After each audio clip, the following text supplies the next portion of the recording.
այնքան բան է։ Բարև ձեզ, դիտակետն ուղիղ եթերում է։ Կզրուցենք իրավագիտության դոցենտ փաստաբան Գևորգ Պետրոսյանի հետ։ Բարև ձեզ, պարոն Պետրոսյան, շնորհակալ եմ հրավերն ընդունելու համար։ Բարև ձեզ։ Պարոն Պետրոսյան, վաղ առավոտից լրատվամիջոցները գրում են, որ Գյումրու քաղաքապետարանում են տարբեր ուժային կառույցներ, ԱԱԾ-ից եւ հատուկ ջոկատայիններ են եկել կարմիր բերետավորներ եւ նրանք հրաման ունեն ձերբակալելու Վարդան Ղուկասյանին, Գյումրու քաղաքապետին եւ նրան մեղադրում են այսպես կաշառք ստանալու մեջ եւ նրան առնչվող 7 անձինք կան, նրանց եւս ձերբակալություն է սպասում։ Իհարկե մենք հասկանում ենք այս ամենը ուր է տանում, բայց դրա մասին Նիկոլ Փաշինյանը որոշ ժամանակ առաջ խոսել էր, որ Գյումրում պետք է փոփոխություններ լինեն։ Ձեր թույլտվությամբ ես փոքրիկ մեջբերում անեմ Նիկոլ Փաշինյանի խոսքերից, մասամբ եմ մեջբերումն անելու, այսպես ամբողջությամբ չէ։ Հոկտեմբերի 1-ին ազգային ժողովի կառավարության հարց ու պատասխանի ժամանակ Փաշինյանն ասել է. «Կարծում եմ, որ ընտրությունների արդյունքների հետ կապված խնդիր ունենք Գյումրիում։ Գիտենք, որ այնտեղ ընտրակաշառք է բաժանվել։ Մենք պետք է մեխանիզմներ ունենանք, որ հետագայում բացառենք նման դեպքերը։ Վերջում էլ ըստ էության թյուրիմացաբար դառնան, հասնեն այդ կարգավիճակին,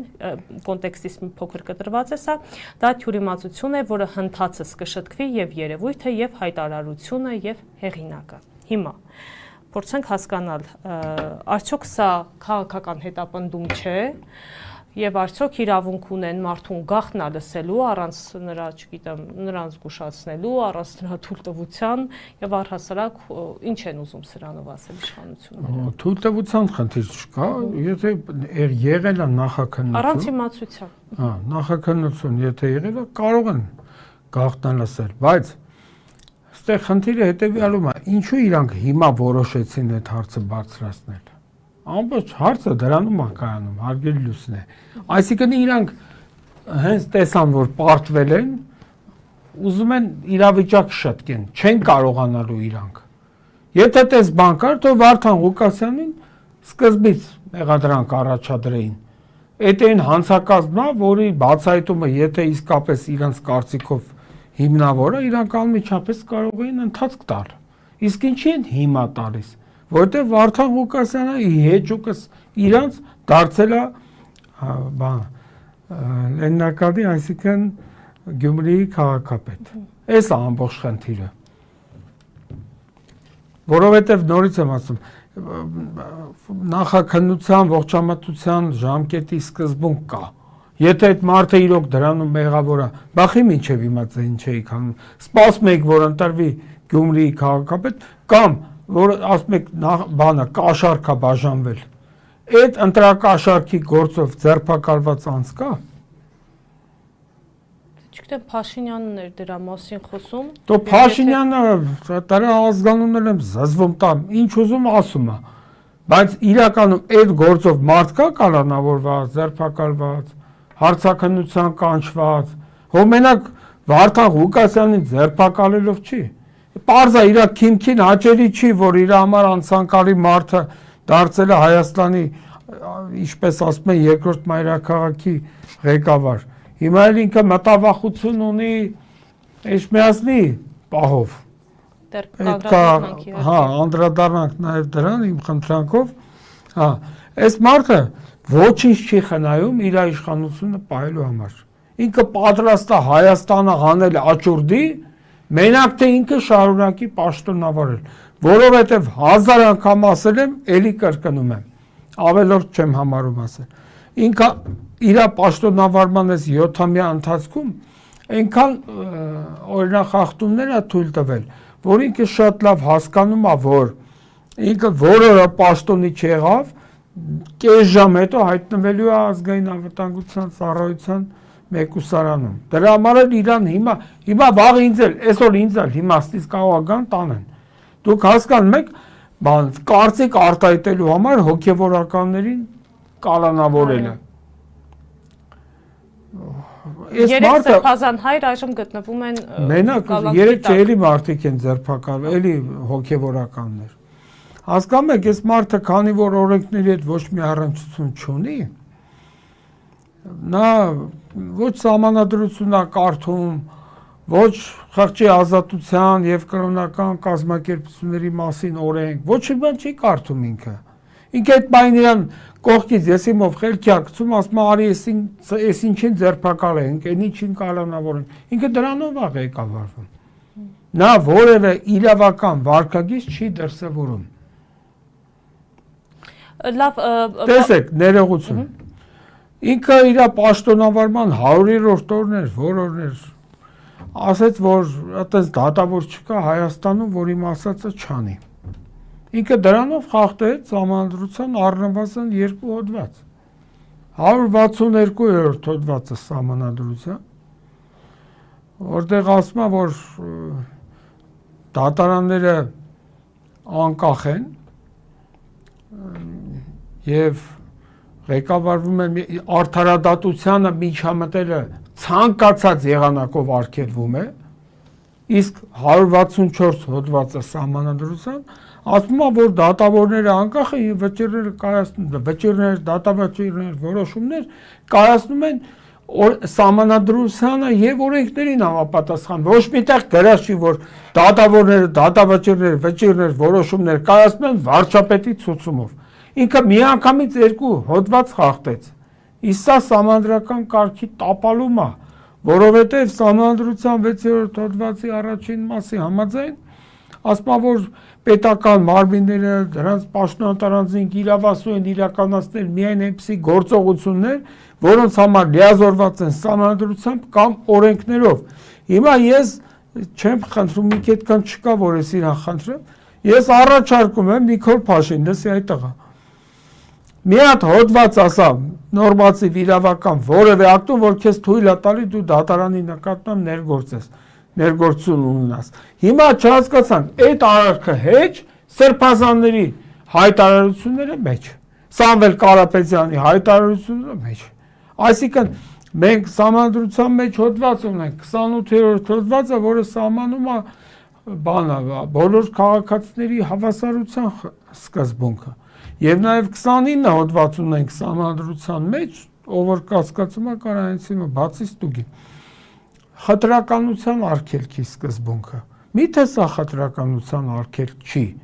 Եթե դու կայնում ես որպես իբր կոչված վարչապետ, ես նրան վարչապետ չեմ համարում իմ երկրի, մեր երկրի։ Ու ասում ես, որ հայտարարություն ես անում բացահայտ օրենքին հակասող, ու այսօր դու ազատության մեջ ես, ես արդեն ասացի այդ հոդվածները նորից չասեմ, դու ինչ իրավունք ունես ցուցում տալ, որ հոգևորականները կամ Սամվել Կարապետյանը կալանավորվեն այդ հիմքով։ Եվ պարոն Պետրոսյան, հիմա սա քաղաքական հետապնդում է։ Այո, ես պնդում եմ, սա քաղաքական հետապնդում է, որովհետև Եվրոպայի խորհրդի խորհրդարանական վեհաժողովի 2012 թվականի հոկտեմբերի 3-ի բանաձև կա, որտեղ ասում է, որն է քաղաքական բանտարկյալը։ Այն անձը, որ բանտարկվել է իր կարծիքը արտահայտելու իրավունքի համար, իրավունքը իրականացնելու համար, եւ այն անձում նկատմամբ կիրառվել է ոչ համաչափ վարչարարություն կամ քրեական հետապնդում։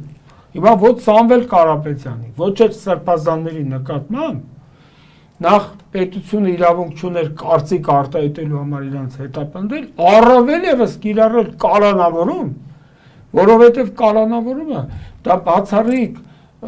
բան է, խափանման միջոց է, որ կանխի անձի հանցավոր վարքագիծը,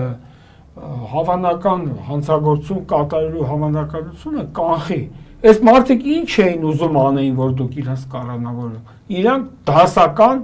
քաղաք բանտարկյալներ են, նորից եմ կրկնում, Եվրոպայի խորհրդի խորհրդարանական վեհաժողովի 2012 թվականի հոկտեմբերի 3-ի որոշումն է։ Եվ շարունակելով քաղաքապետերի թեման, այսպես ասենք, շուտով Էջմիածնում ավականու ընտրություններ պետք է տեղի ունենան եւ դուք ձեր անվերապահ աջակցություն եք հայտնել Խաչիկ Մանուկյանին, հայրենիք կուսակցության կողմից է նա առաջադրվելու, ինձ հետաքրքիր է ինչու՞մն է ձեր շահագրգռվածությունը նրան պաշտպանելու, սատարելու, աջակցելու եւ արդյոք իսկապես շանսեր եք տեսնում, որ պարոն Մանուկյանը կարող է հաղթանակել Էջմիածնում։ Հարգելի Լուսինե, պարոն Մանուկյանը բազմաթիվ առավելություններ ունի հակառակորդների նկատմամբ։ Առաջինը դա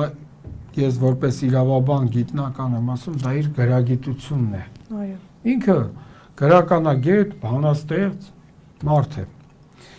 Ինձ երբեմն ասում են մի ասա, բայց ես պետք է ասեմ։ Ինքը չմոռանանք, որ ես որ իրան հանդիպեմ, իր աջ ձեռքը համբուրելու եմ հանրահավաքի ժամանակ։ Որովհետև ինքը մի մարդ է, որ իր երեխային ունեցա դաստիարակել, որ այդ երեխան գնաց հանուն Հայաստանի Հանրապետության զոհվեց։ Իսկ մեկ ասում են դեպի որ ասում ես դա շահարկման բան չի, դա փաստ եմ ես ասում։ Իսկ այսօր մենք քանի հոգի գիտենք, որ իրանց երեխեքը փախած տունը պահկված են։ Իսկ այդ մարդը իր եւ ես ինչի եմ հարգում Խաչիկ Մանուկյանին հատկապես Լուսինե ջան, որ ինքը այդ կորուստը ունենալով հանդերձ շարունակում է մաքարել հանուն Հայաստանի։ Ինքը ոչ այդ քաղաքապետի ես եմ իրան խնդրել։ Ես ճիշտ ասեմ, ես եմ իրան խնդրել,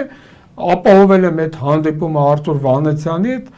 Արտուր Վանեցյանն էլ այնքան հերատես մարդը հասկանալով, որ իսկապես արժանի տեխնացիա, Արտուր Վանեցյանը կարար հանգիստ մեկին բերեր, մի հատ միլիոնատիրոջ ասեր դու գնա քու մուրը քու գլուխը, սենց ժողովրդական լեզու, բայց ինքը նախընտրեց գիտնականին, ինքը նախընտրեց զոհվածի ծնողին։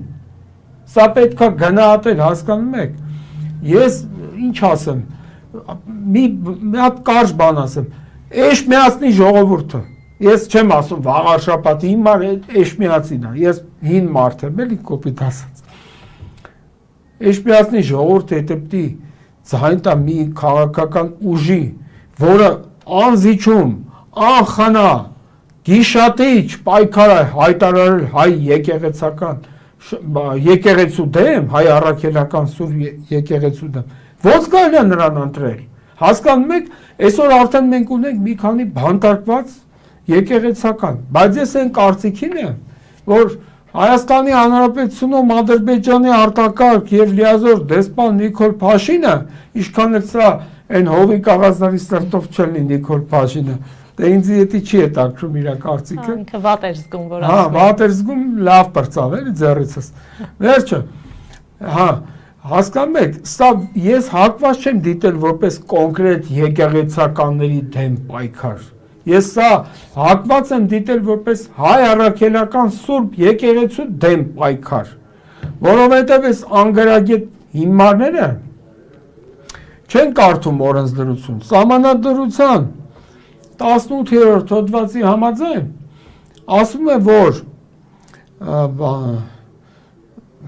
եկեղեցին անջատ 17-րդ հոդվածի երկրորդ մասն ասում է եկեղեցին անջատ կրոնական կազմակերպությունները անջատ են պետությունից։ Հոդվածն ասում է, որ Հայաստանի Հանրապետությունը ճանաչում է հայ առաքելական սուրբ եկեղեցու բացառիկ առաքելությունը հայապահպանման գործում։ Բա ո՞րն է այդ ճանաչումը։ Էսա որ սա եկեղեցականներին ձերբակալել։ Թե ստե ես հակված չեմ, նորից եմ ասում, Լուսինե ջան, որ սա դիտվի որպես բանը, կոնկրետ անձի դեմ, սա հայ առաքելական սուրբ եկեղեցու դեմ պայքարն է, բայց ես ասեմ, լսի Նիկոլ, այ տղա,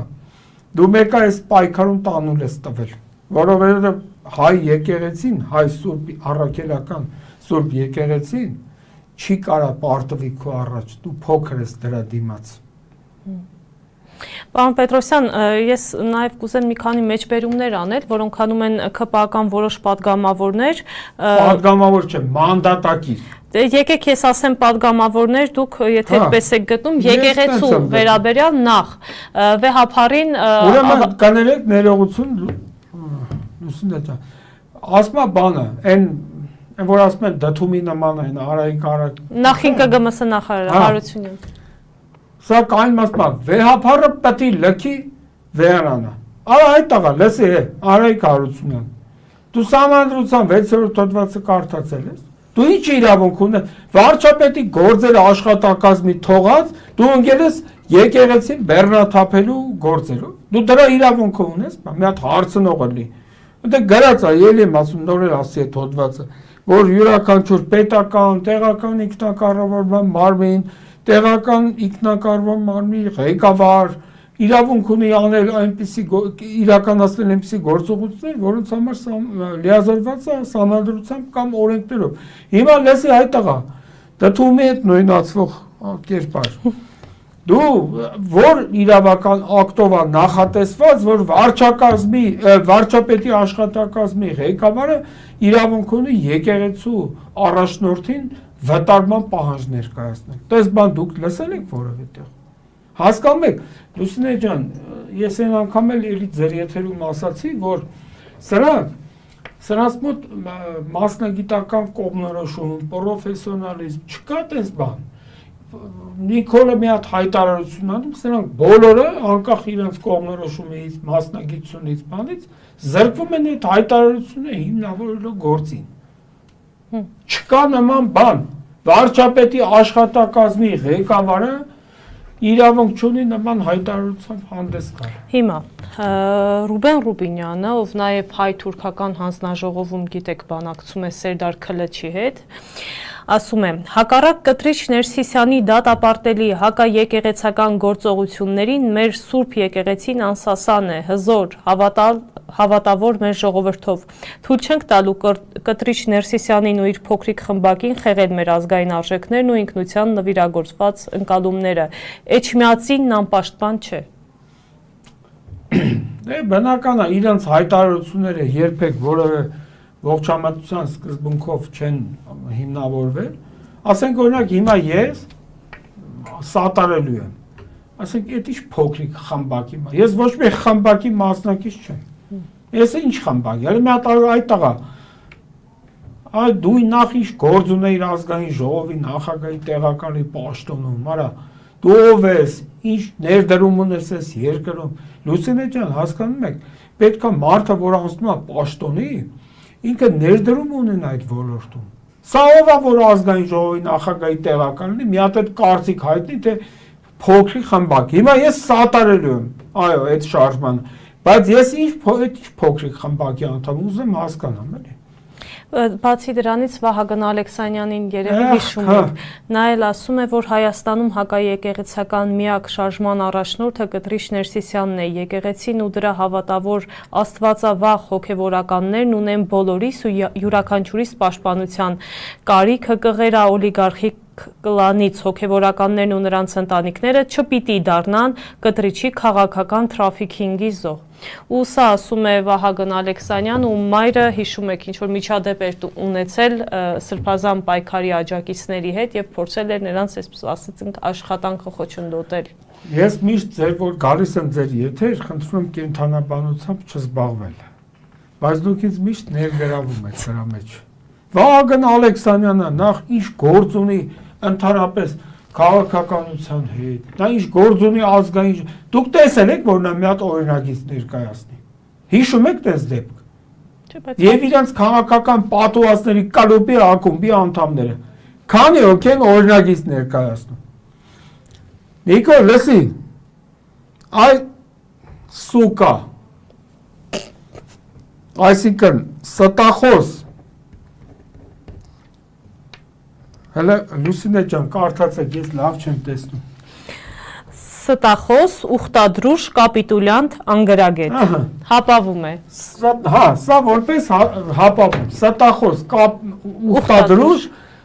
կապիտուլյանտ, անգրագետ, Նիկոլ, հաթատ ասեմ, սուտ ես խոսում, հետև դու քո ամբողջ նախընտրական ծրագիրը չես կատարել, էդի բոլորը գիտեն։ Ուխտադրուժ ես, որովհետև դու պայմանավորվել ես սկզբում գալի ասում ես Արցախը Հայաստանը եւ վերջ, հետո շուռ եկար ուրիշ բան ասիր Արցախը Ադրբեջան է։ Կապիտուլյան, որ հանձնեցիր հողերը եւ միջև հիմա շարունակում ես թույլ տալ քրեական օրենսգրքի 421-րդ հոդվածով նախատեսված արարքը, տարածքային ամբողջականությունը զիջելուն ուղղված գործողություններ կատարելը։ Եվ ինչ է ես վերջում։ Անգրագետ, հա։ Դու որ գրագիտություն ունեիր, դու չէիր կայնի Քո պաշտոնավարման 100-րդ օրը այդ տղա, Նիկոլ, սուկա Նիկոլ, դու չէիր կայնի ասեիր, որ այդպես դատավոր կա, որ վարչապետի ասածը չանի։ Սահմանադրության 164-րդ հոդվածի համաձայն դատավորները անկախ են որոշումներ կայացնելիս։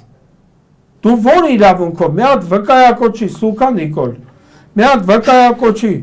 ակտ, որտեղ գրած է, որ վարչապետը իրավունք ունի գործել բան անել, պարտադրել դատարաններին կայացնել այս կամ այն որոշումը։ Էս են իրավունք։ Տեսեք, դուք ասում եք անգրագետ, բայց Նիկոլ Փաշինյանը խորհուրդ է տալիս, որպեսզի ասում է, եթե ուզում եք լավ ապրեք, պետք է կրթվեք։ Այդ մի ահավոր թեմա է։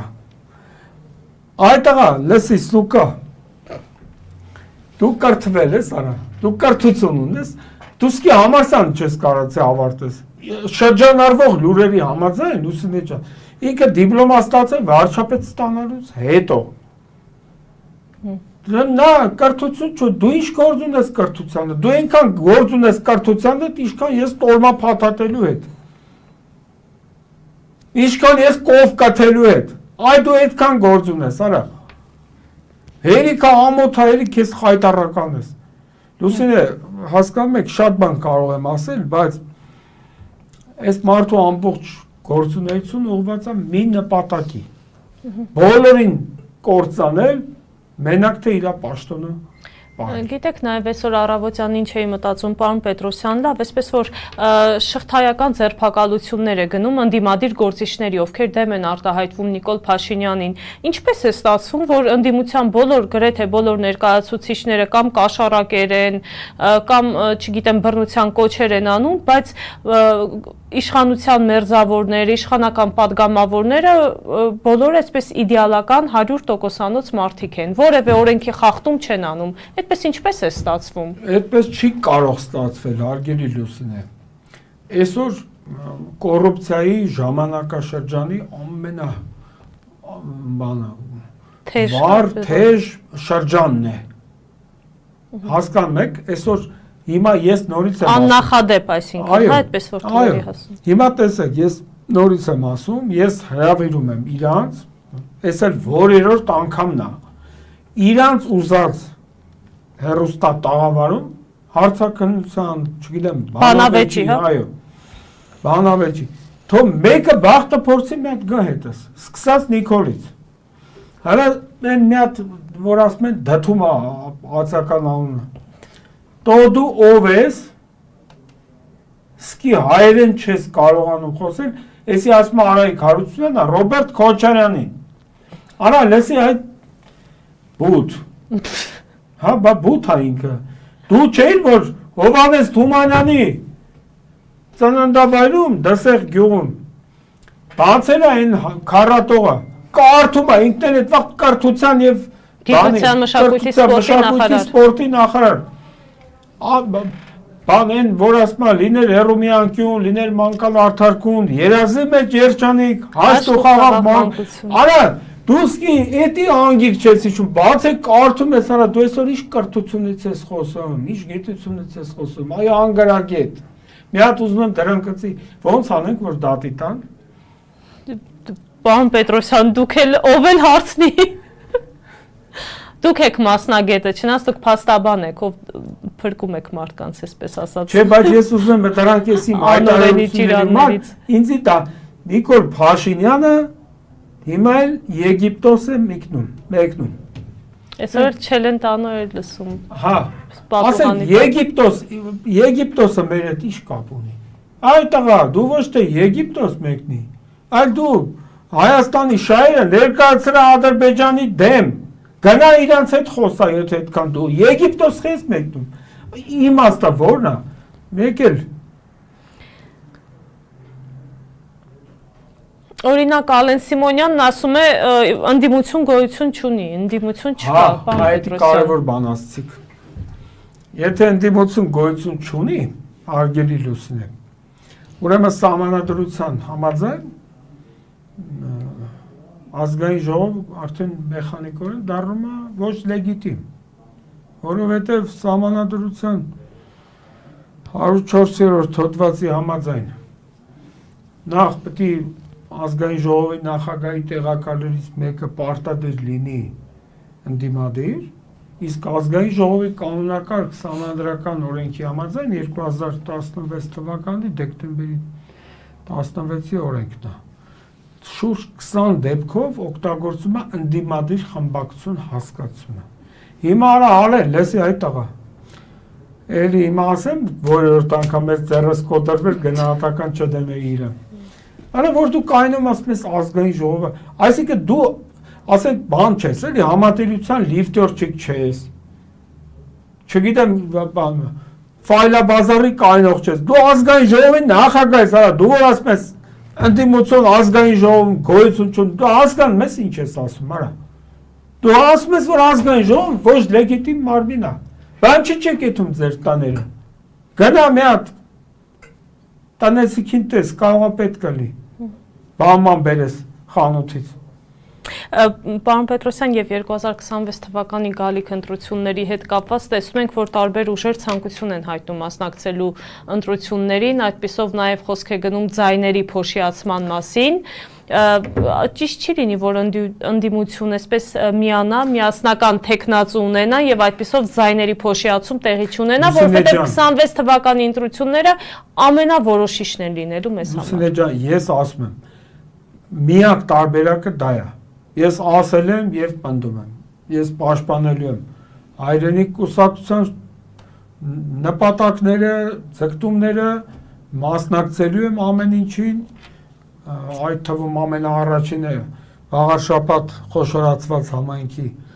ընտրություններին մեր հարազատ եղբորը Խաչիկ Մանուկյանին,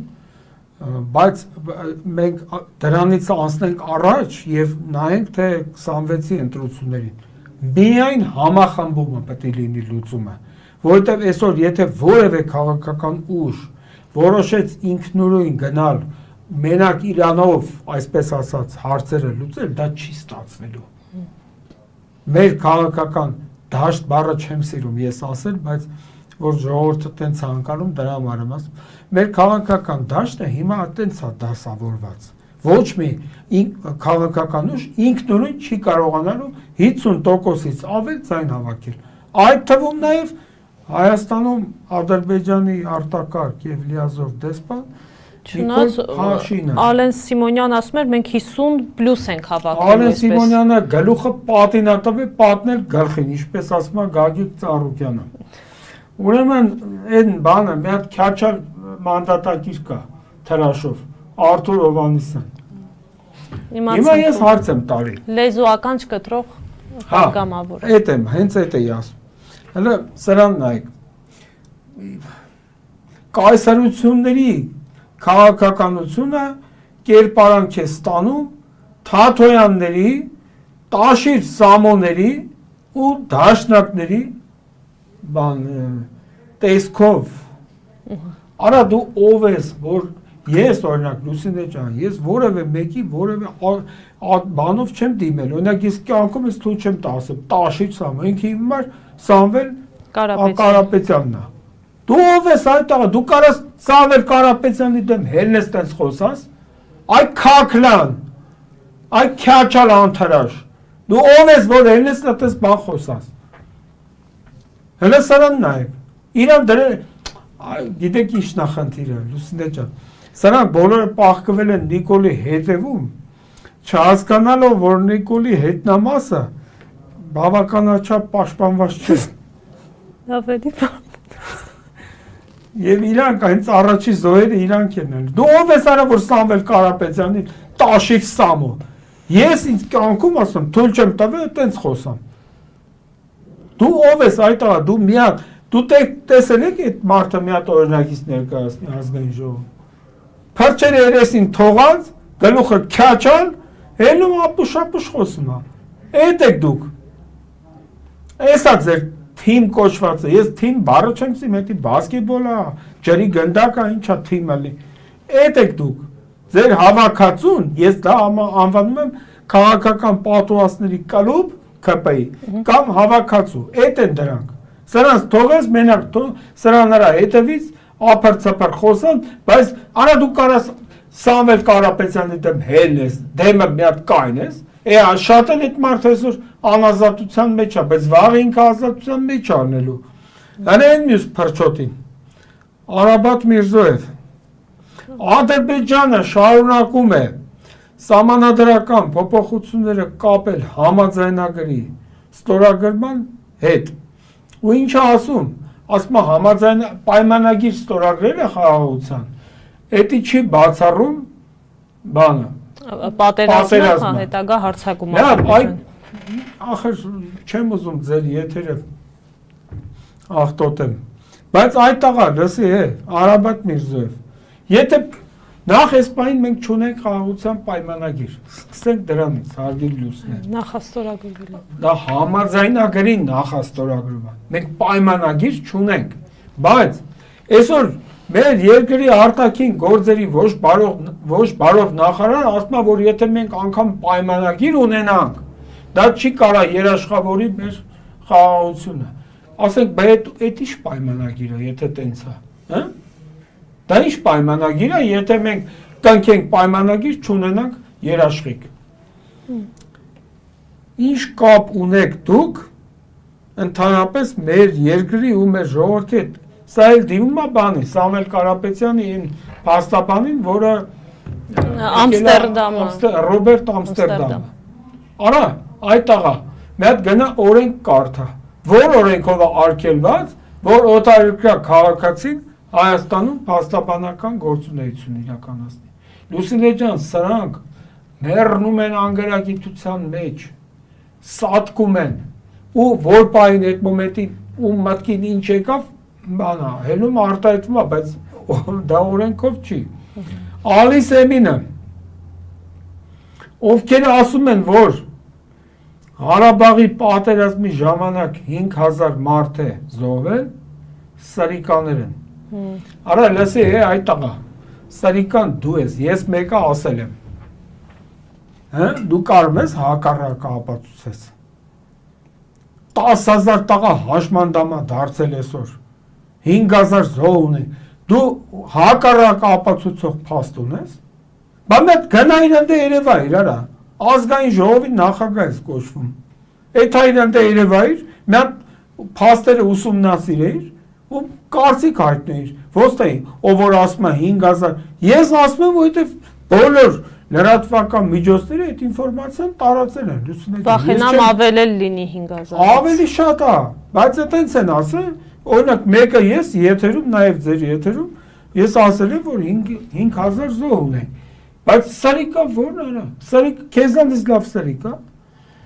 Ինչ ասում Նիկոլ Փաշինը, եթե մենք